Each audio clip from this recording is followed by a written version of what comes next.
নারী জন্মসূত্রে কারোর কন্যা, ধর্মসূত্রে কারোর পত্নী, আর কর্মসূত্রে কারোর মা।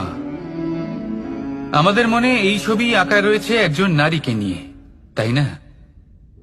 একটা অতুলনীয় ভূমিকা রয়েছে নারীদের আমাদের জীবনে, আর নারী ছাড়া আমরা কিছুই নই। কিন্তু অধিকার, সেখানে আমরা একটা ভুল করে বসি। যখন নারী একজন কন্যা থাকে, যখন সে জন্ম নেয়, তখন তার ওপর অধিকার থাকে তার পিতার। আর তারপর যখন বিয়ে হয়ে যায়, তখন তার অস্তিত্বের উপর অধিকার থাকে তার স্বামীর। আর যখন তিনি মা হন, তখন নিজেই তিনি জীবনের সমস্ত অধিকার দিয়ে দেন তার সন্তানকে।